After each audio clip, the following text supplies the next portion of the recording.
felices, formando familias felices. Yo escribí una antorcha el día de hoy alusiva a la juventud. Dice: feliz día del Señor, tomado de la palabra de Amós, capítulo 4, verso 8, capítulo 8, verso 11 al 14. En el 11 dice: ciertamente se acerca la hora. Esto es en la Nueva Traducción Viviente. Ciertamente se acerca la hora, dice el Señor soberano, cuando enviaré hambre a la tierra. Pero no será hambre de pan ni sed de agua, sino hambre de oír las palabras del Señor. Llegó ese tiempo, hermano. Llegó ese día. El hambre que hay más en el mundo hoy no es tanto del pan y de agua, de lo material, sino hambre de la palabra del Señor. Hay un hambre tremenda. La gente deambulará de mar a mar y vagará de frontera en frontera en busca de la palabra del Señor, pero no la encontrarán. Pasarán de una frontera a otra y ahí tampoco hay palabra. De una frontera a otra, yo no sé, Dios mío, cómo la gente no se da cuenta que la palabra de Dios es la verdad. Ahora mismo hay países donde usted está y si usted llega a hablar la palabra del Señor, o va preso o muere. Y si se atreve a pasar la frontera para el otro país, pasa exactamente lo mismo.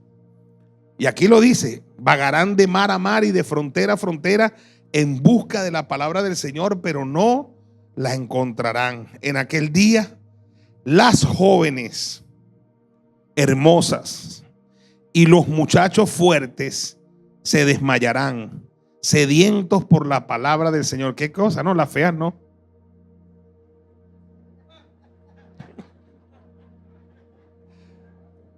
Así que el cuartel de la fea puede estar tranquilo. Yo le preguntaba: ¿por qué las jóvenes hermosas y por qué los muchachos fuertes? Porque son los más presumidos, presumen de eso. La fea no le para nada, esa va para adelante. Las jóvenes hermosas y los muchachos fuertes desmayarán, sedientos por la palabra del Señor. Tremendo. Dice: qué tremendo, dice aquí. Las jóvenes hermosas y los muchachos fuertes se desmayarán, sedientos por la palabra del Señor. La sed la pone el Señor en los jóvenes y en las muchachas. Por eso es que en ese nicho, en ese rubro, es donde va a ocurrir el gran despertar y el gran avivamiento jamás soñado.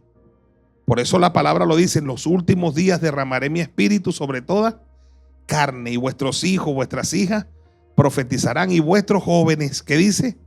Verán visiones. Por eso dice aquí, por eso es que en ese nicho, en la juventud, es donde ocurrirá el gran despertar, porque ahí va a poner el Señor sed y hambre. Sed de la palabra del Señor. Entonces dice: y ahí vamos a ver el gran despertar y el gran avivamiento jamás soñado. Lo tremendo es que dice que la gente deambulará de mar a mar y vagará de frontera en frontera en busca de la palabra del Señor, pero no la encontrarán. Ahora, una pregunta: ¿no es eso lo que está ocurriendo ahora mismo con las crisis migratorias? La crisis migratoria no es solo la está viviendo Venezuela, la está viviendo el mundo entero. Hay gente escapando de sus naciones, de sus países. En nuestro caso, por un asunto económico, por un asunto político, por un asunto material, que es el menor de los problemas. Pero hay países donde la gente está huyendo del genocidio, de la persecución, de la muerte por causas religiosas, por el odio, solo por el hecho de ser cristianos. ¿Me está escuchando? Que eso sí es mucho más grave. Dice: la gente está deambulando de mar a mar. Anoche veía una película en Netflix tremenda sobre este problema de la crisis migratoria, cómo la gente las matan en sus países y hacen lo que sea por escapar de los países, de las naciones. Dice: la gente deambulando de mar a mar y vagan de frontera en frontera buscando la palabra del Señor, pero no la encuentran. Países llenos de secularismo extremo, ateísmo y antiteísmo. Países enteros que le han dado las espaldas a Dios, aún han legislado contra la palabra de Dios, y donde muchos por predicar están muriendo o pagando con cárcel.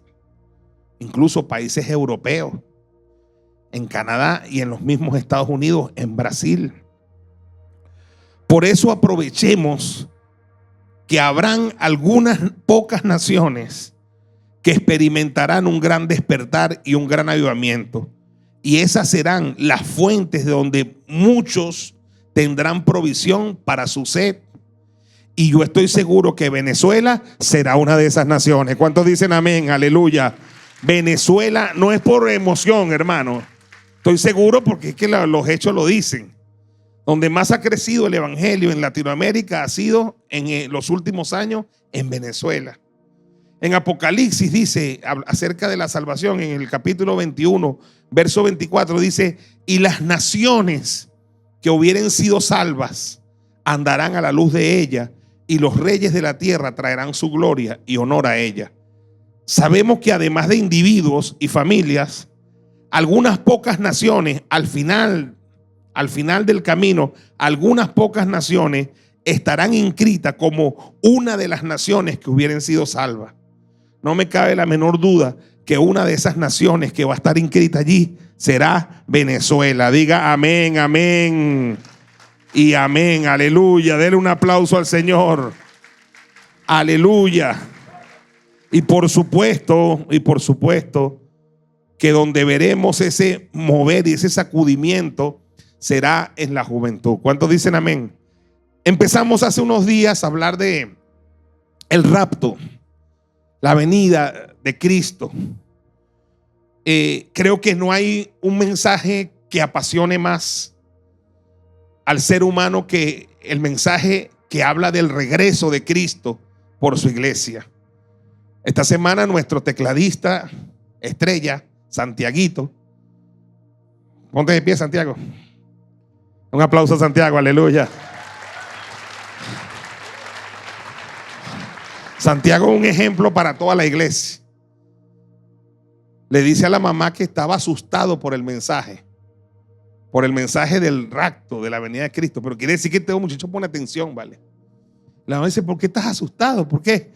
Me dice: bueno, no es que estoy asustado, sino que siento que no he predicado lo suficiente. Dele un aplauso al Señor, aleluya. Siento que no he predicado lo suficiente. O sea, se siente en deuda con el Señor. Yo dije: Señor, me pagaste mi salario. Si nadie me entiende, Él me entendió. Dele un aplauso al Señor, aleluya. Si nadie me entiende, ese muchacho me entendió. Más claro que Él no lo puede decir ni siquiera yo. Es exactamente eso lo que produce la predicación sobre el retorno de Cristo. Esas ganas, ese fuego que arde para comprometerse con el Señor, para predicar su palabra. La venida de Cristo y el retorno de Cristo por su iglesia no debe producir temor en nosotros, sino alegría.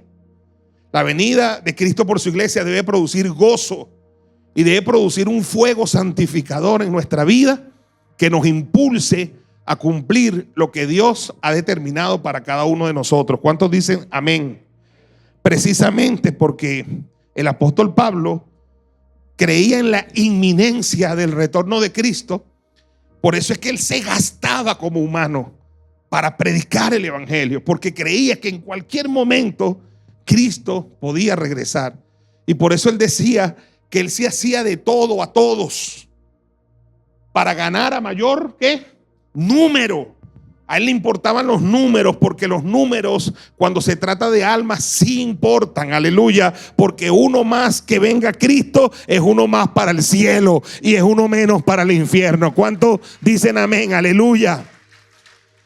Los números sí importan, por eso habla la palabra de las 99 ovejas y de la oveja que se extravió. Quiere decir que hay esa forma de contar las 99 que están resguardadas y la otra que se extravió. Los números sí importan. Hay gente que dice: ahí solo importan los números. No, claro, a Dios le importan los números, porque uno más es uno más para Cristo. Diga amén, aleluya. Uno más es uno más para Cristo. Cuando el buen pastor se dio cuenta que faltaba una oveja, y siempre en mis discipulados a pastores me gusta decirle, ¿cómo será que este hombre se dio cuenta que le faltaba una? Y creo que es lógico que este hombre las contaba. Amén. Y como las contaba, pudo darse cuenta que le faltaba una y dejó a las 99 a buen resguardo y se fue a buscar la oveja que estaba extraviada. Y una vez que la consiguió, la sanó, se la montó en su cuello y hubo gran fiesta por esta oveja que estaba perdida, que volvió al redil. Dele un aplauso al Señor, aleluya. Los números sí importan. Por eso en la Biblia hay un libro que se llama Números. Los números sí importan. Por eso Jesús subió a lo alto y cuando bajó escogió ¿a cuántos? A 12. Y la Biblia lo registra porque los números importan. Por eso habla de que esos 12 fueron ganando gente en el tiempo y que el día de Pentecostés habían 120 personas allí orando y estaban todos unánimes juntos. 120 personas. O sea, no sé si se da cuenta que en la Biblia había un interés tremendo en registrar los números. ¿Sí o no? A veces uno le pregunta a una persona, ¿cuántos te fueron para tu célula? Como 8. Oye, no pueden contar 8. Como en la Biblia contaban 120. Aló. No podemos decir como 8. Fueron 8 o 8 y medio. O sea, 8 y un enano. Hay que ser exactos. Por eso en la predicación de Pedro quedó registrado que se convirtieron ¿cuántos? 3,000 personas. Dígale que te ha sudado, los números sí importan. Por eso en la segunda predicación de Pedro quedó registrado que se convirtieron ¿cuántos? 5,000 personas. Quiere decir que los números sí importan. Por eso habla de que cuando Cristo multiplicó los panes y los peces, en una oportunidad fue a más de ¿cuántos? 5,000 y en otra a más de 4,000, sin contar las mujeres y los niños, porque esos son una banda. Pero había interés por el registro numérico. ¿Sí me va siguiendo? ¿Me va siguiendo? Incluso en una vez sobraron ¿cuántas cestas? 12 cestas. Y en la otra sobraron ¿cuántas? 7. Qué interés tan tremendo en un tiempo cuando no habían esta tecnología de registrar los números. Era muy importante registrar los números. El apóstol Pablo dice que tenía también 12 discípulos. ¿Y por qué? Porque esos hombres vivían creyendo en la inminencia del retorno de Cristo. Y Pablo dice, a todos me hago de todo para ganar ¿a qué? A mayor número. Mi quinto libro, el quinto libro que Dios me permitió escribir, se llama Ganando a mayor número para discipular naciones. Dele un aplauso al Señor. Ganando a mayor número. Claro que sí. Aleluya. Entonces eso que dijo Santiago es correcto. Siento que todavía no he predicado lo suficiente. Algo le dijo, tienes que seguir ganando a mayor número. Tienes que usar tus dones, tienes que usar tus talentos, tienes que usar tus habilidades para ganar a mayor número. Predica más la palabra. Un niño, músico de la iglesia, con una discapacidad visual, pero con una mente brillante. Dele un aplauso al Señor. Aleluya. Aleluya. Entonces la predicación sobre el rapto, que es diferente a la segunda venida, porque primero es el rapto, luego es la segunda venida. El rapto es cuando Cristo viene hasta los aires, dice la palabra, lo vimos la semana pasada, hasta las nubes, y suena la trompeta y los muertos en Cristo resucitan primero. Y los que estemos vivos en ese momento seremos transformados y seremos arrebatados juntamente con ellos en el aire, y así estaremos por siempre con el Señor. Aleluya. El Señor nos saca de esta tierra, como dice el Congreso One, fuera de este mundo. Que no es casual el nombre. Fuera de este mundo. Aleluya. Y la venida de Cristo a este planeta, a esta tierra, serán algunos años después, cuando ya las bodas del Cordero se hayan celebrado y este mundo haya experimentado lo que se llama el día de la ira de Dios. Lo que se llama en la palabra de Dios el juicio y los juicios de Dios. Porque este mundo en el cual nosotros vivimos merece un juicio de Dios. Ya hace rato lo merece. Y Dios, el Dios que nosotros le servimos, es amor. ¿Cuántos dicen amén? Primera de Juan 4:8, Dios es amor. Pero ese Dios también es ¿qué? Fuego consumidor. Y Dios es amor y es maravilloso y su misericordia es eterna, pero también es justo. Y como Dios justo que es, tiene que hacer justicia. Y si hay algo que está demandando este mundo es justicia, juicio de Dios. Porque este mundo se volvió contra Dios. Jesucristo nuestro Señor dice: ¿cómo sabrán que están cerca de los últimos días? Dice: porque serán días muy parecidos a los días de Noé, a los días que precedieron al diluvio universal. ¿Cómo sabrán ustedes que están cerca de los últimos días? Porque esos últimos días se parecerán a los días de Lot o a los días de Sodoma y de Gomorra. Ahora, ¿qué característica tuvo la generación de Noé y la generación de Sodoma y Gomorra? Que ambas experimentaron juicios de Dios. Pero antes del juicio, aleluya, ambos experimentaron una especie de arrebatamiento. Dele un aplauso al Señor, aleluya. Ambas generaciones. La generación prediluviana, escúcheme, Noé fue instruido por el Señor a fabricar un arca. No para que se salvaran animales, para que se salvaran seres humanos. Pero los seres humanos no quisieron. Pero Noé estuvo predicando la palabra. Dice que era un pregonero de justicia, hablando de la justicia divina. Y por 120 años predicó la palabra, pero la gente no quiso entrar. Y entró Noé, su esposa, sus hijos y las esposas de sus hijos. Y cuando el ángel cerró la puerta y los animales se habían montado, entonces empezó a caer el juicio de Dios en esta tierra. Y Dios terminó con la civilización en la tierra. Pero preservó a Noé y a su familia, que luego reinauguraron la civilización en la tierra. Tuvieron un nuevo comienzo allá en el capítulo 8 de Génesis. ¿Me va siguiendo? Entonces con Noé hubo un rapto y luego hubo un ¿qué? Juicio. El arca de Noé fue una especie de rapto, porque el arca subió con el agua y luego descendió con el agua. ¿Sí o no? Fíjense, las formas importan. Y luego la generación de Lot o de Sodoma y de Gomorra experimentó exactamente lo mismo. Experimentaron exactamente lo mismo. Dios, ahora la generación de Noé, dice la palabra que el pecado de esa generación llegó al cielo y que Dios en el cielo se arrepintió de haber hecho al hombre. Se arrepintió y dice que le dolió en su corazón. Dijo: oye, la puse, vale. Se la torta, mira lo que hice. Tremendo, ¿no? No dice que le dolió hacer a los animales, dice que le dolió hacer al hombre, porque la maldad del hombre fue una cosa que llegó al cielo. ¿Y usted cree que esta generación es mejor que la de Noé? Es muchísimo peor, por mucho. Y cuando Sodoma y Gomorra pasó exactamente lo mismo en esa región. Era gente bastante depravada, inmorales. Habían cambiado las leyes de Dios, habían alterado el orden humano.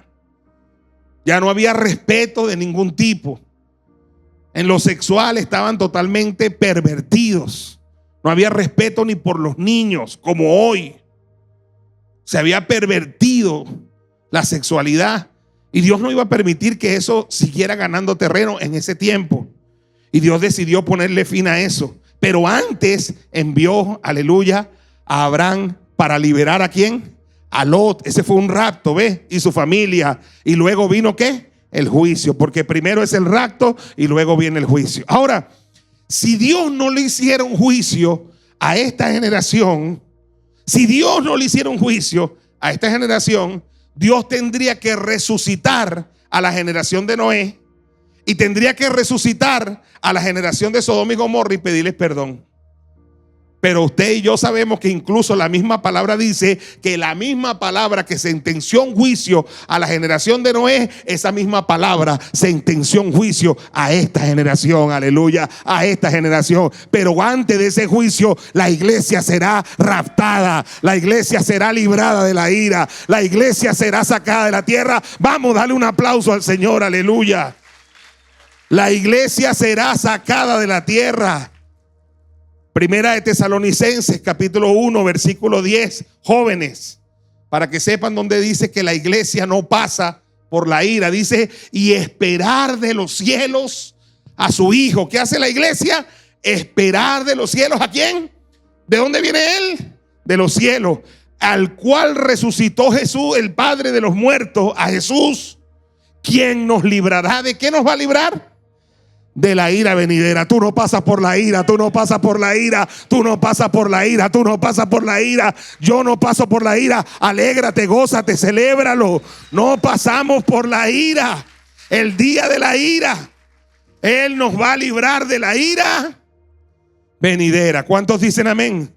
Romanos capítulo 5, verso 9. Romanos capítulo 5, versículo 9. Dice, pues mucho más. Vamos a ir un momentico al versículo 8, rapidito. Mas Dios muestra su amor para con nosotros. El apóstol Pablo, inspirado por el Espíritu, en que siendo aún pecadores, despierten, diga, yo soy aún pecador. Dígale que está a su lado, no te creas santo. Por eso chismea, por eso tienes resentimiento, por eso tienes deseos de matar, por eso tienes cosas que te vienen, por eso aparecen personajes políticos y diga, soy aún pecador. Solo que nos arrepentimos de nuestro pecado. ¿Cuántos dicen amén? Aleluya. Somos pecadores arrepentidos. Pero no te creas mejor que nadie. Ni acepte gente así, porque dentro de las congregaciones hay gente que son como, tú sabes, ¿te acuerdas aquella canción que dice, hola don Pepito, hola don José, pasote por mi casa, por tu casa yo pasé? Bueno, en la iglesia dice, hola don Perfecto. En la iglesia hay personas que se hacen ver como si fueran perfectos. Ahora, el problema no lo tiene ese bobolongo, sino el bobolongo que le crea ese bobolongo. ¿Por qué el bobolongo que le cree ese bobolongo? Porque el bobolongo que le cree ese bobolongo no lee la Biblia. Porque si leyera la Biblia entiende que aún somos ¿qué? Pecadores. Solo que amamos al Señor y que su sangre nos limpia. Aleluya. ¿Cuántos dicen amén? Por eso es que dice la palabra. Es más, vamos un poquitico más arriba para que vayamos mejor. Vamos un poquitico más arriba. Dice, ve, ciertamente, hablando de Jesús, apenas moriría alguno por un justo. En este mundo han habido personas altruistas que son capaces de pasar a la historia porque murieron por quien ellos consideraban justo. La historia está llena de personas que son héroes. Vemos películas siempre de personas que murieron por los que ellos consideraban que eran justos, aquellos que dan la vida por los pobres, ¿verdad? El Che Guevara, X, lo que tú quieras. La historia está llena de héroes que mueren por los que ellos creen que eran justos. Ciertamente eso puede pasar, que alguno morirá por un justo. Di mi vida por los pobres, ok, está bien. Es más, pudiera ser que alguno osara morir por el bueno, pero por el malo no. Yo por el bueno, porque oye, este es bueno, yo voy a poner mi vida por el bueno. Alguno puede ser que pasó a la historia porque murió por los que él consideraba que eran ¿qué? Bueno. ¿Por qué Dios es más bravo que él? Porque Dios muestra su amor, 8. Pero Dios muestra su amor para con nosotros. ¿En qué se diferencia este del 7? El 7, ¿por quién muere? Por alguien que considera bueno. Pero el del 8 muere por lo malo. Y eres tú, y tú, y tú, y tú, y yo. Dale un aplauso al Señor. Aleluya. Vamos a darle un aplauso al Señor. La semana pasada le decía a una persona que le estaba predicando, le decía, no hay nadie justo. Tú no eres más buena que él. Aquí no hay nadie más bueno que nadie. No hay justo ni aún uno. No hay quien haga lo bueno. Todos nos descarriamos. A una nos hicimos inútiles. Todos pecamos y todos estamos destituidos de la gloria de Dios. Todos somos pecadores. Y en la historia hay gente que osa morir por el bueno. Pero Dios es más bravo que ese, porque Dios muestra su amor para con nosotros en que siendo, diga aún, pecadores, diga, Cristo murió por nosotros. Aleluya. Dele un aplauso al Señor. Cristo murió por nosotros. Y entonces viene el próximo versículo. Ahora sí el 9. El 9. Pues mucho más, o sea, si Cristo murió por nosotros siendo aún pecadores, mucho más, estando ya justificados, porque ahora estamos justificados, dice, por él seremos ¿qué? Salvos de la ira. No pasamos por la ira. No pasamos por la ira. Emociónate. No pasamos por la ira. Seremos salvos de la ira. Tesalonicense dice, ¿quién nos librará de la ira venidera? Romano dice, por él seremos salvos ¿de qué? De la ira. Hay gente que dice, vamos a pasar por la gran tribulación. Pase usted, papito. Dele que está en verde. Pero nosotros seremos salvos ¿de qué? De la ira. Yo no me estoy preparando para tribulación. Nos estamos preparando para salir de este mundo. Apocalipsis capítulo 3 verso 10 lo dice con claridad. Apocalipsis capítulo 3 verso 10 lo dice con toda claridad. A la iglesia que se guarda, a la iglesia de los últimos tiempos, a la iglesia que persevera, le dice el Señor, por cuanto has guardado, ¿qué cosa? La palabra de mi paciencia, que dice, yo también te guardaré de la hora de la prueba que ha de venir sobre el mundo entero para probar a los que moran sobre ¿qué? Sobre la tierra. Y si me va a guardar de la hora de la prueba que viene a toda la tierra, no me va a guardar en la tierra, porque la tierra va a estar encendida. Dice la Biblia que en la tierra los cielos serán consumidos. Todo lo que hay en la tierra, las obras que en ella hay, serán fundidas, serán deshechas. Segunda de Pedro capítulo 3, léalo en su casa. Ahí en el capítulo 3 de Segunda de Pedro está el día de la ira, el día del juicio, el juicio final, cuando Dios desatará toda su ira. Y escúcheme, la única forma de que la iglesia sea salva es que antes de que eso suceda, Cristo la haya sacado. ¿Para qué la saca? Dice, la va a sacar para guardarla ¿de qué? De la hora de la prueba que viene, ¿dónde? A Estados Unidos, a los países islámicos, a Sudamérica. ¿A dónde viene la prueba? Sobre el mundo entero. ¿Y para qué es la prueba? Para probar a los que moran sobre la tierra. Esa es la gran tribulación. Pero Dios, hay una iglesia que está lista para ser guardada. ¿Cuál? La iglesia que guarda la palabra ¿de qué? De su paciencia. Por cierto, cuando Pedro explica algo sobre esto, dice, no es que el Señor tiene su venida por tardanza, sino que es paciente. La palabra de su paciencia es lo que hemos entendido, que si Cristo no ha venido es porque es paciente para con nosotros, no queriendo que nadie se pierda, sino que todos procedamos ¿a qué? Al arrepentimiento. ¿Cuántos dicen amén a eso? Aleluya.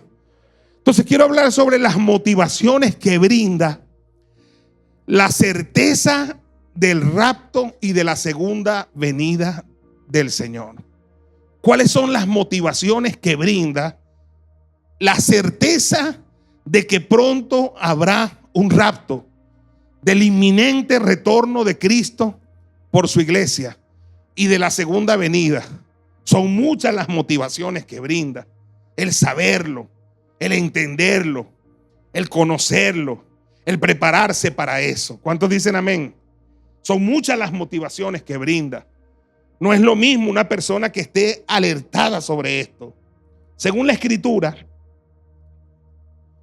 profética, muy profética, en el capítulo 24 de Mateo, el Señor habla de la venida de Cristo. Y en el 25. Pero en el capítulo 25, el Señor se dedica a contar 3 parábolas. 3 parábolas. Todo cristiano debiera ponerle atención a esas 3 parábolas. Porque esas 3 parábolas son la condición de la iglesia del último tiempo. La primera parábola es la parábola de las 10 vírgenes. La segunda parábola es la parábola de los talentos. Y la tercera parábola es el juicio a las naciones. Ahora, en la parábola de las 10 vírgenes lo dice tan claro. Dice, escúcheme, ve, hay una boda, pero las vírgenes que se están preparando para la boda, dice que cabecearon todas y durmieron. Las 10 vírgenes, no es que las prudentes no se durmieron, no, las prudentes se durmieron. Y las insensatas también se durmieron.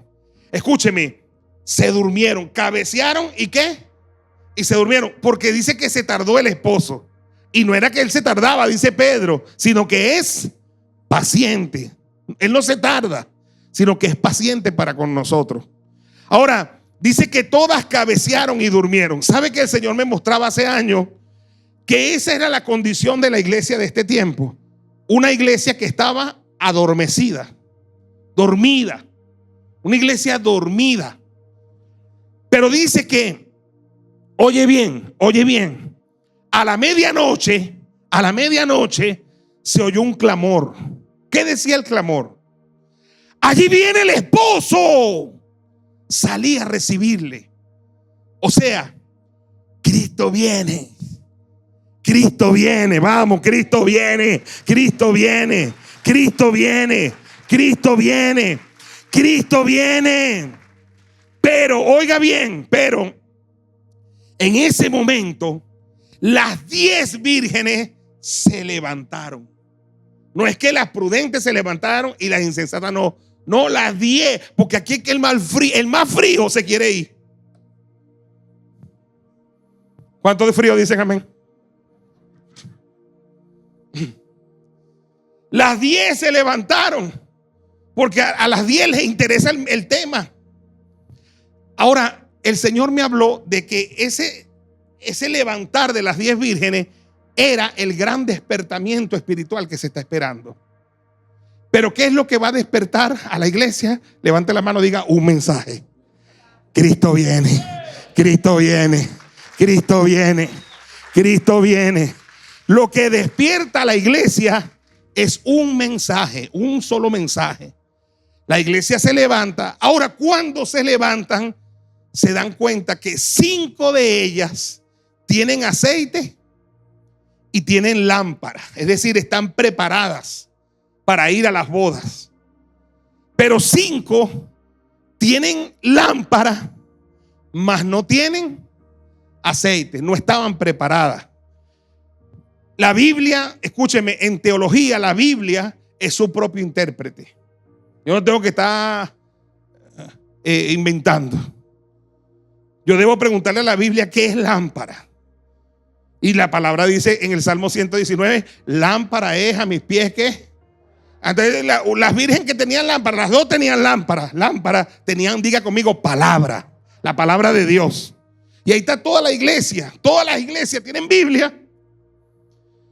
Pero las prudentes, además de lámpara, tenían aceite. ¿Y qué es aceite? Todos sabemos que el aceite es un elemento para la ¿qué? Para la unción.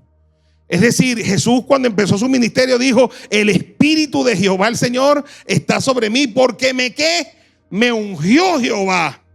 ¿Y para qué es la unción? Dice, y me ha enviado ¿a qué? A predicar buenas nuevas a los abatidos. No es ungido para danzar en una iglesia. No es ungido para caerse y levantarse. No es ungido para hablar en lengua. Es ungido para predicar la palabra, para predicar buenas nuevas a los abatidos, para sanar a los quebrantados de corazón, para publicar libertad a los cautivos. El que está ungido no es un bla, bla, bla, bla, bla. Es alguien que hace célula. Es alguien que predica. Es alguien que trae gente al encuentro. Es alguien que consolida vida. Es alguien que está discipulando personas. Aleluya. Es alguien que está predicando la palabra. Hay gente que quiere la unción, no sé para qué carrizo. Será para bailar en la iglesia, para danzar como un trompo.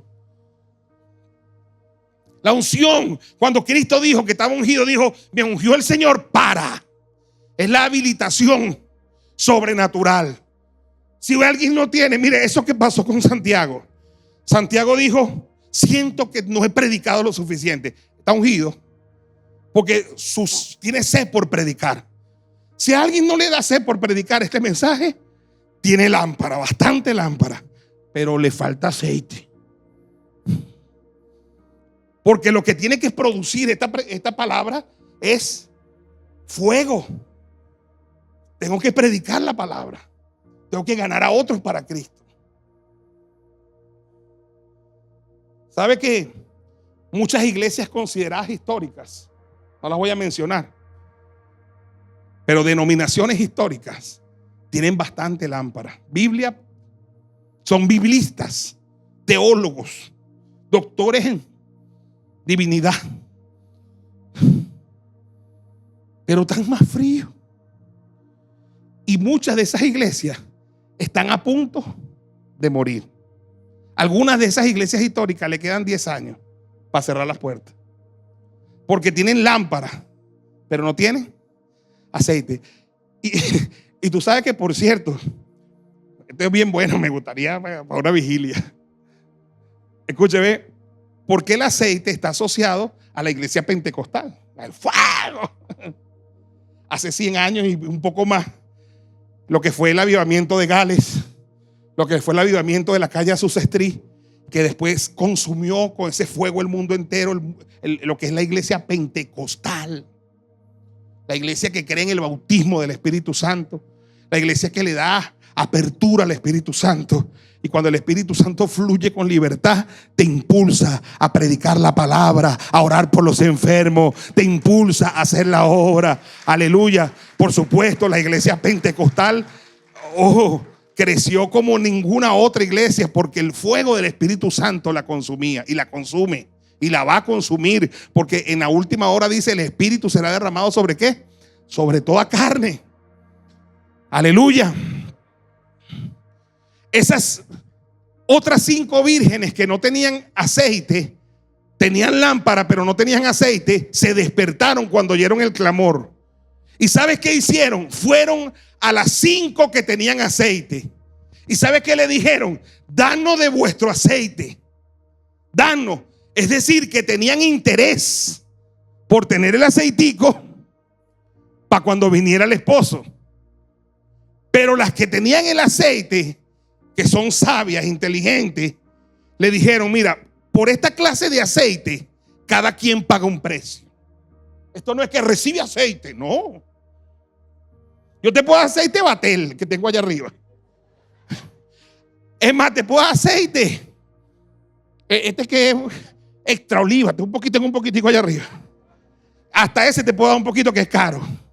Pero este aceitico que tengo yo, este es un precio que se paga. Cada persona paga su precio. Cada persona paga su precio. Cada persona paga su precio. Cada persona paga su precio. ¿Cuántos dicen amén? A Marcos Huy, cuando se bajaba, los músicos le decían: desáteme la unción. Decía: ¿la unción para qué? Entonces, desatar la unción para que trabaje todo lo que yo he trabajado para conseguir lo que he conseguido. Porque todos creen que recibe y van a tocar como Marcos Huy. Las vírgenes prudentes eran tan sabias que le dijeron: mira, esto no es así. Esta dinámica no es así. La verdad es que, como ustedes quieren aceite, para que no nos falte a nosotras y a ustedes, vayan más bien a los que venden y compren para ustedes. En otras palabras, paga el precio. Dile que está a tu lado: paga el precio. Paga el precio. Dile que está a tu lado: paga el precio. Paga el precio, paga el precio. Aleluya. Cuando el rapto venga, nadie se va a guindar en la pata de otro. Esto no es un parapente. Ajá. Ahora mire, escúcheme bien, por favor. Esto no es un parapente. Cuando el rapto venga, yo no me puedo guindar la pata de mi papá. Ah, yo me voy porque mi papá oraba bastante. No. Tu papá va solo. ¿Aló? Escuche, ve. Lo que a mí me llama la atención de estas 5 vírgenes, que las llama la Biblia insensata, lo que más me llama la atención es que fueron a comprar el aceite. Porque en el fondo de su corazón querían irse. Pero mientras fueron, un pequeñito accidente, llegó el esposo. Entraron las 5 que estaban preparadas. Y cuando estas 5 venían con aceite ya, ¿qué pasó? No, el esposo vino y cerró la puerta. Y nosotros, para la gran tribulación, papito. Ese aceitico le va a ayudar en la gran tribulación. ¿Aló? Y a la medianoche llegó el esposo y las que estaban apercibidas fueron con él. Y a la medianoche llegó el esposo y las que estaban apercibidas. ¿Qué dicen las otras vírgenes? Pon aceite en mi lámpara, Señor. Pon aceite en mi lámpara, Señor, que yo quiero servirte con amor. ¿Para qué el aceite? Para servirle al Señor. Para servirle al Señor. Amén. Primera motivación que brinda la certeza de que habrá un rapto. Aliento. Es una predicación que trae aliento al alma. ¿Cuántos dicen amén? No me desanima, no me entristece, no me da temor, me alienta.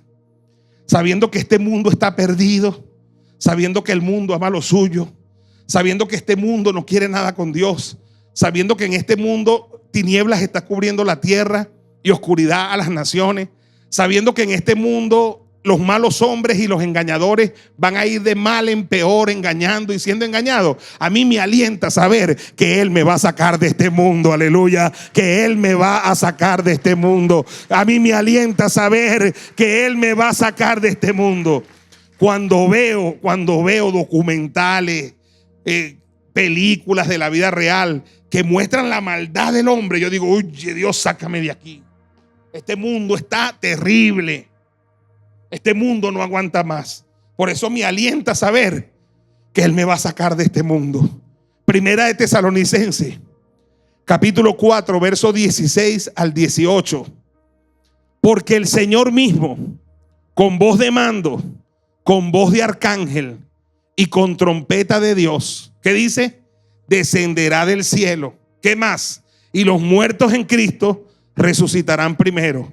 Luego nosotros, los que vivimos, los que hayamos quedado hasta ese momento, ¿qué seremos? Seremos arrebatados juntamente con ellos en las nubes para recibir al Señor en el aire, y así estaremos por siempre con el Señor. Y el 18, ¿qué dice? Por tanto, ¿qué dice? Alentaos los unos a los otros con esta palabra. ¿Quiere una palabra de aliento? Cristo viene, Cristo viene, Cristo viene, Cristo viene, Cristo viene, Cristo viene. No hay palabra de aliento más gloriosa que te diga que Cristo viene. Aleluya. El mundo no es mi hogar.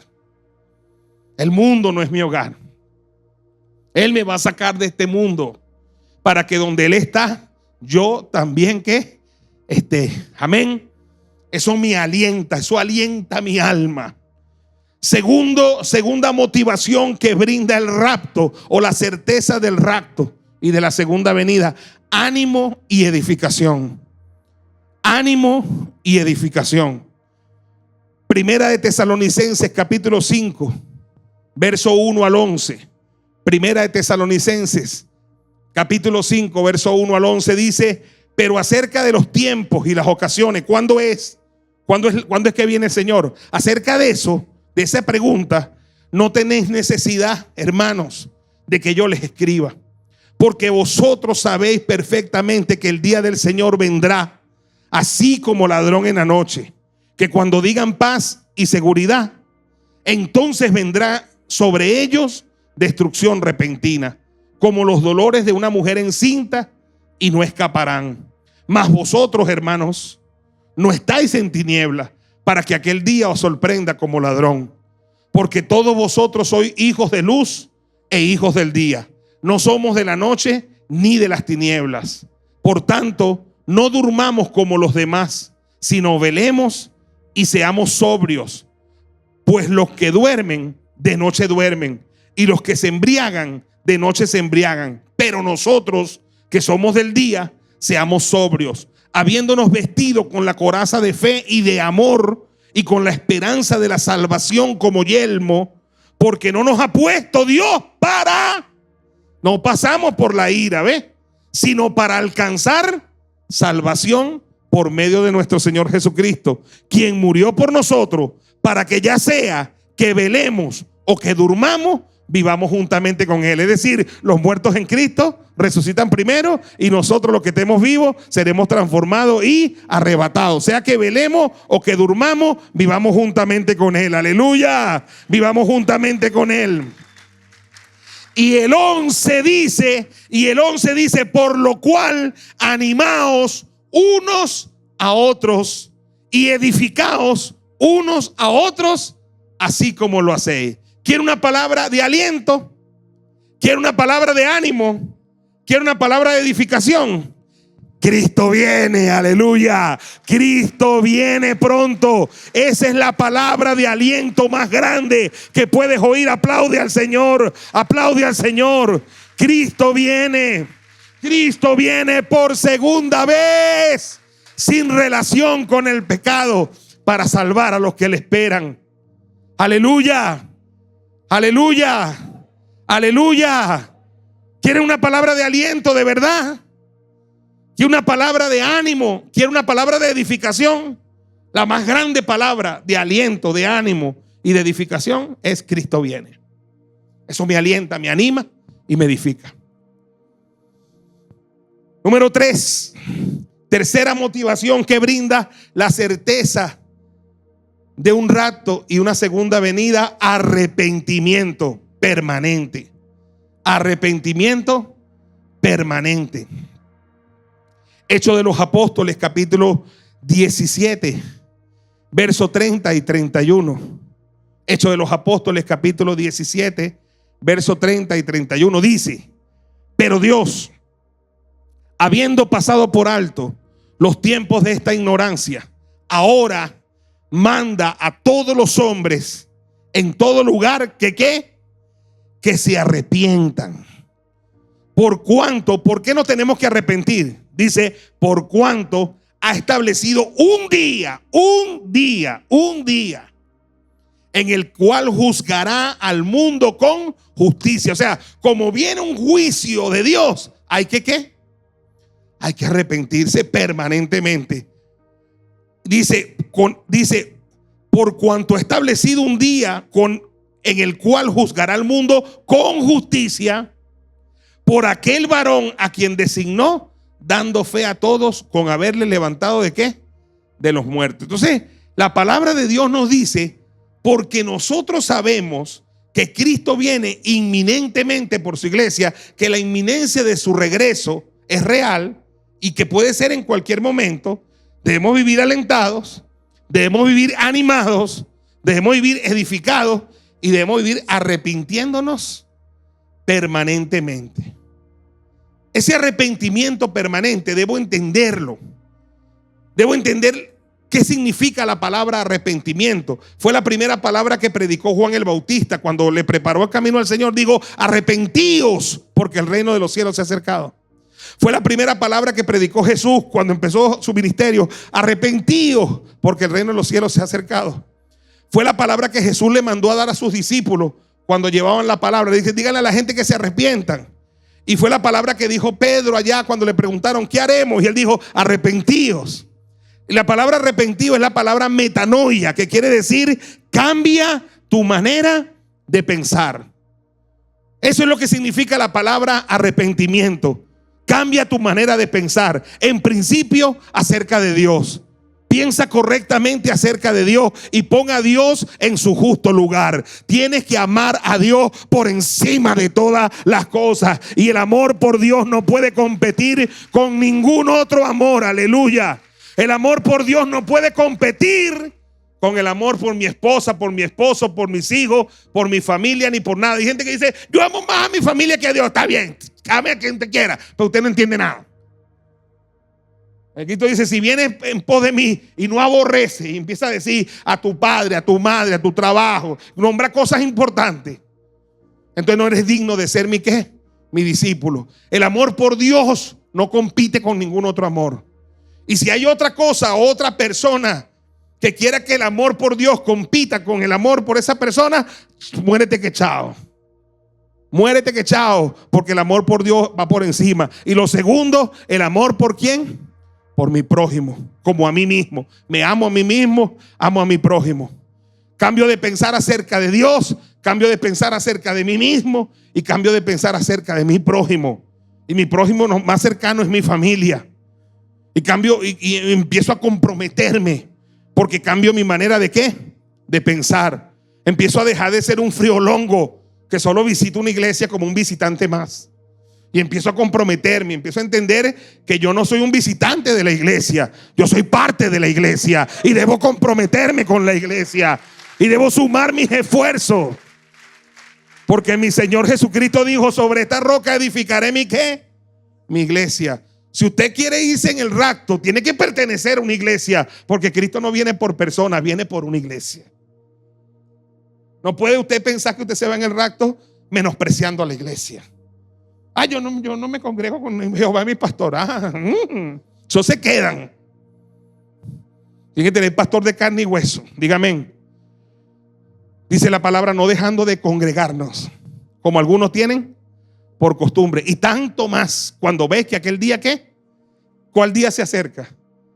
El día de su retorno. O sea que una de las cosas que Cristo va a valorar para alarte para el cielo es si te estás congregando o no.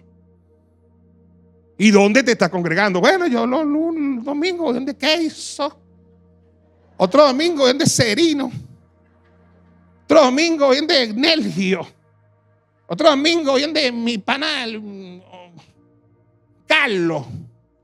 ¿Dónde Carlos? ¿De Queso? ¿Dónde vas a ir? Para la gran tribulación derechito, bichito, para que te congregues allá.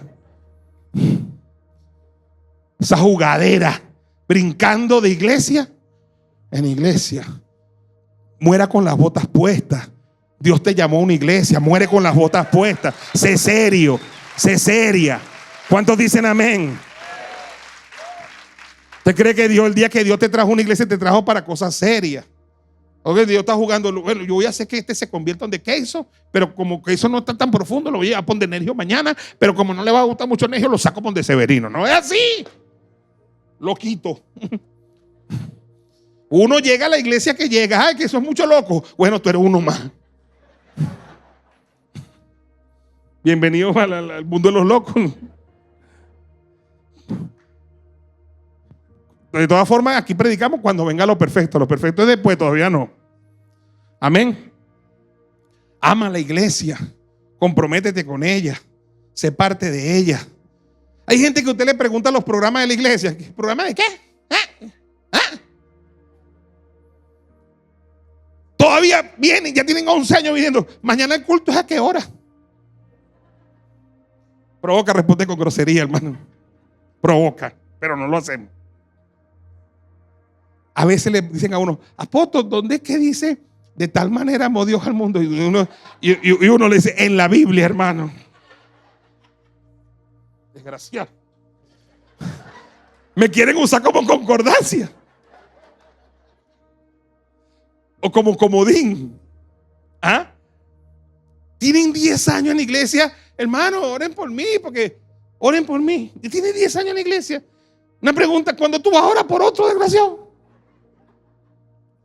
Tiene 10 años. Yo no sé, lo primero que yo hice cuando llegué a la iglesia fue decir, ¿para qué soy bueno? ¿Para qué soy bueno? Porque uno cuando llega a la iglesia uno no llega para demandar, uno llega para dar también, aló. Uno llega para ofertar. ¿Cuántos dicen amén? ¿Para qué soy bueno? ¿Para qué me usaban? Como tenía carro, me usaban para llevar a la gente. Yo me sentía tan útil. Voy a llevarle predicador, hermano. Ahora iba tan alegre porque para mí eso era servirle al Señor. Aló. Y gente que no, eso es mucho compromiso. No, esto es mucho compromiso. No, hermano. Tienes que comprometerte, involucrarte, saber qué es tu iglesia, cuál es el programa de tu iglesia, en qué programa vas a participar, cuándo te toca banco de alimentos, porque una vez al mes te toca banco de alimentos, cuándo te toca protocolo, porque una vez al año te toca protocolo, cuándo te toca encuentro, cuándo te toca traer gente, qué me hace falta, qué tengo que traer, vamos, dígame, aleluya. Lo bonito de la iglesia es que la edificamos todo. Lo bonito de la iglesia es que la construimos todo. Tú pones un ladrillo, yo pongo el cemento y otro trae la cabilla. La vamos edificando entre todos. ¿Cuántos dicen amén? Aleluya. Aleluya. Qué bonito ser parte de esto. Qué bonito. Qué bonito ver de verdad cuando yo mando lo de los martes de discipulados, de la escuela de líderes, después veo las fotos, me regocijo. Cuando el miércoles de oración veo los videos, las fotos, me regocijo. Jueves, viernes de avivamiento celular, veo las fotos de la célula, me regocijo. Sábado de avivamiento juvenil, veo la foto, el video, me regocijo. Porque es una iglesia en movimiento permanente, aleluya. Es una iglesia en movimiento permanente. Creo que las danzarinas, Jocelyn, estaban ayer para aquí, ¿verdad? ¿Estaban qué? ¿Rumbeando por allá? ¿Qué estaban haciendo para aquí? Así es. Todas las danzarinas estaban ayer en la iglesia de Kibor. ¿A qué hora llegaron aquí? A las 10. Qué bien. ¿Se fueron para su casa a dormir? No, ¿durmieron dónde? Aleluya. Den un aplauso al Señor. Ella me escribió. Qué bonito. Nos podemos quedar en la iglesia. Múdense para acá. Nos hacen compañía. Aleluya. Arrepentimiento. Arrepentimiento permanente. ¿Cuántos dicen amén? Número 4. Cuarta motivación que brinda la certeza de que habrá un rapto y la segunda venida. Limpieza constante y perfeccionamiento en la santidad y en el temor de Dios. Limpieza constante. Porque andamos en un mundo caído. Porque andamos en un mundo cochino. Porque andamos en un mundo, dice Primera de Juan 5:19. Vamos a verlo. Primera de Juan 5:19. No se le olvide esto, hermano. Primera de Juan 5:19. Sabemos que somos de Dios, pero también sabemos que el mundo entero está ¿qué? Bajo el maligno. Porque andamos en un mundo que está gobernado por el maligno. Por ahora tenemos que vivir limpiándonos. Aquí no hay nadie santo. Somos santos por la sangre de Cristo. Pero nosotros tenemos que entender que en un mundo como el que estamos nos ensuciamos permanentemente. Por eso Jesucristo le lavó los pies a sus discípulos en la última cena. Y por eso le dijo Jesús a Pedro: si no te lavo los pies no vas a tener parte conmigo en el reino de mi Padre. O sea, para ir al reino de mi Padre hay que vivir en el lavacro permanentemente. Amén. Segunda de Corintios capítulo 7 versículo 1 dice: así que, Segunda de Corintios capítulo 7 verso 1 dice: así que, amados, puesto que tenemos tales promesas, limpiémonos de toda contaminación de carne y de ¿qué? Y de espíritu. ¿Qué más? Perfeccionando la santidad en el temor de Dios. Sin santidad y sin paz nadie le verá. Ahora, yo me limpio hoy. Me limpio con la sangre de Cristo de toda contaminación de carne y de espíritu. Me limpié. Le pregunto, ¿no me tengo que limpiar más nunca? ¿O me tengo que volver a limpiar? Eso es permanente. Porque permanentemente es como que ya me bañé en la semana, yo no me baño más, coño.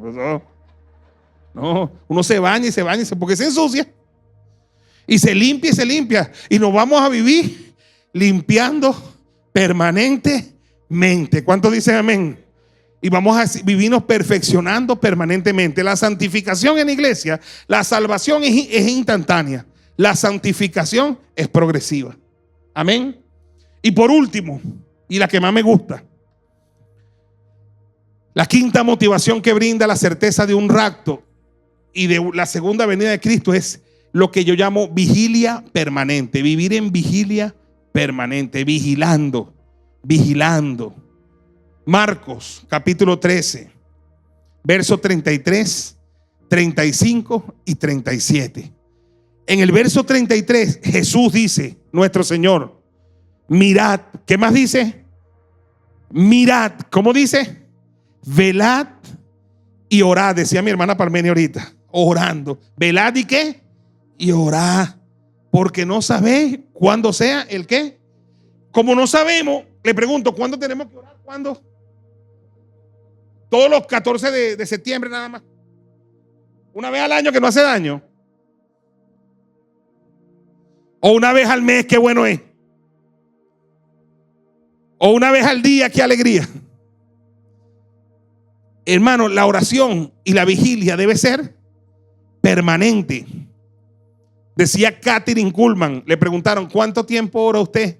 Y ella decía, conozco el secreto paulino de la oración sin cesar. Es decir, estoy conectada a las 24 horas. No es que estoy orando arrodillado 24 horas, pero donde quiera que yo voy estoy orando, conectado, con mi mente alerta. Estoy permanentemente. No puedo, yo no soy de los que digo, Señor, aquí estoy otra vez en tu presencia. No, porque es que yo no salgo de su presencia. No se puede salir de su presencia ni un solo minuto, ni un solo segundo. Puede ser que esté en el gimnasio, pero en su presencia. En la escuela, pero en su presencia. En el liceo, pero en su presencia. En la universidad, pero en su presencia. En el trabajo, pero en su presencia. Caminando, pero en su presencia. En el ruta, pero en su presencia. Porque es en su presencia donde hay plenitud de ¿qué? De gozo y delicias a su diestra para siempre. Mirad, velad y orad porque no sabéis cuándo será el tiempo. 35. Velad pues, porque no sabéis cuándo vendrá el Señor de la casa, si al anochecer o a la medianoche o al canto del gallo o a la mañana. Qué tremendo. Hay que tapila. ¿A qué hora te gustaría al canto del gallo? ¿A qué hora te gustaría en la mañana? ¿A qué hora te gustaría al anochecer? ¿O a la medianoche? Porque puede ser en cualquier ¿qué? Momento. ¿En cuál momento te sientes más santificadito? Cuando duerme. Venga, cuando duermo, Señor. Que ya oré y me limpié. Y el 37, vea, como para una congregación grande. Lo que a vosotros digo, a todos se los digo. Velad, aleluya, velad, velad, velad, velad, velad. Vamos, aplaude al Señor, aleluya. Velad, velad, velad. ¿Saben? Voy a terminar con esto. Todos podemos tener certeza de que cuando la... Uy, por cierto que hay una hermana nuestra que está en China, hermana nuestra. Pregúntele para que vea, ojalá me esté viendo. Y habían dicho que el 18 de septiembre venía Cristo. Y resulta que era 18 de septiembre allá en China y sonaron unas trompetas, papá. Y ella se asustó y dio ¡tatán! Y empezó a grabar la broma. La grabó y me la mandó. Mi apóstol, me asusté. Pensé que era la trompeta. Y yo dije, ajá, pila. Pero era, y ahí lo tengo, ahora se lo mando. Con el permiso de ella se lo mando ahora. Y yo me asusté, apóstol. Porque papá. Y salió y grabó y sonó un rato. Y dije, ojalá que no empiecen a asustarse más de uno, no, hombre. Pero podemos tener certeza. Podemos tener certeza, óigame bien, de que cuando ese momento llegue, nos vamos con el Señor. 3 personajes, rapidito, que tuvieron certeza de su futuro en el cielo antes de morir. 1, el ladrón de la cruz. El ladrón de la cruz en Lucas capítulo 23, verso 43, Jesús le dijo: de cierto te digo, hoy estarás conmigo, ¿dónde? En el paraíso. Ese tipo murió relajado y peinado, crucificado. Le partieron los pies, pero relajado y peinado. ¿Por qué? Porque hoy estaré, ¿dónde? En el paraíso. El apóstol Pedro, segundo, el apóstol Pedro sabía, tenía certeza. Segunda de Pedro, capítulo 1, verso 13 al 15. Verso 13 al 15 dice: pues tengo por justo, en tanto que estoy en el cuerpo, el despertaros con amonestación, sabiendo que en breve debo abandonar el cuerpo. ¿A qué se refería? A la muerte. Y dice: ve, como nuestro Señor Jesucristo me lo ha declarado. Qué fino, ¿no? Que el Señor te diga: epa, te quedan 10 días. ¿Qué le parece? No sé, a mí me gustaría. No me diera miedo, porque de paso me preparo, ¿no? Ya Jesús le había dicho a Pedro: Pedro, prepárate que te viene. Como nuestro Señor Jesucristo me lo ha declarado. Dice: también yo procuraré con diligencia que después de mi partida, no, nota que él no habla de muerte, sino de ¿qué? De partida, una mudanza, vosotros podáis en todo momento tener memoria de estas cosas. Por eso los que somos apóstoles tenemos que producir contenido, para que si nos toca partir, ustedes se acuerdan: el apóstol lo dijo, denle un aplauso al Señor. El apóstol lo dijo, denle un aplauso al Señor. Pero escuche, ¿vieron que el ladrón de la cruz sabía por dónde iba, sí o no? Pedro sabía por dónde iba, sí o no. Y Pablo, número 3, Pablo, el apóstol Pablo, segunda de Timoteo, capítulo 4, versos 6 al 8. En el 6 dice: porque yo ya estoy para ser sacrificado. Me van a matar, me van a cortar la cabeza. Y el tiempo de mí, ¿qué? Partida está cercano. No habla de muerte, habla de partida. He peleado la buena batalla. He acabado la carrera. He guardado la fe. Por lo demás, me está guardada la corona de justicia, la cual me dará el Señor, juez justo, en aquel día. Y no solo a mí, sino también a todos los que aman su venida. Me gusta porque, según la Biblia, el Señor viene a buscar a los que le esperan, pero viene a coronar a los que aman su venida. Dele un aplauso al Señor, aleluya. El Señor viene a buscar a los que le esperan, pero viene a coronar a los que aman su venida.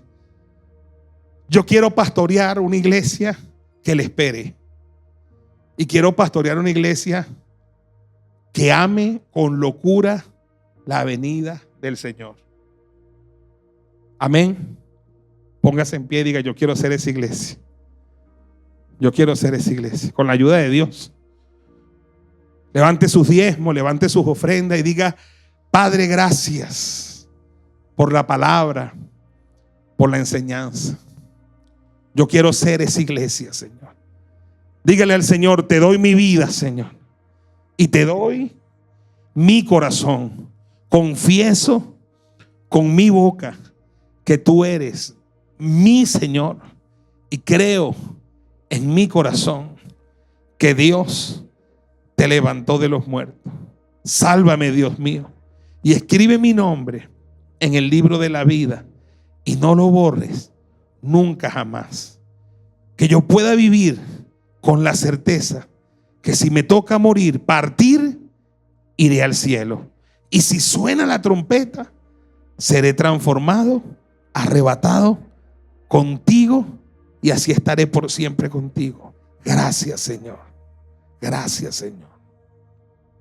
Levanta tu mano, bendigo tu vida. Levanta tus diezmos, tus ofrendas. Quienes le esperan diezman, quienes le esperan ofrendan. Son fieles mayordomos. Levanta tus diezmos y tus ofrendas y dile: gracias por la bendición, gracias por la provisión, gracias por proveerme para mis necesidades, gracias por ser mi pastor, gracias porque gracias a ti nada me falta, Señor. Recibe tus diezmos y recibe mis ofrendas y activa para mi vida lo que tú has prometido, en el nombre poderoso de Jesús. Amén, amén y amén. Creciendo al servir.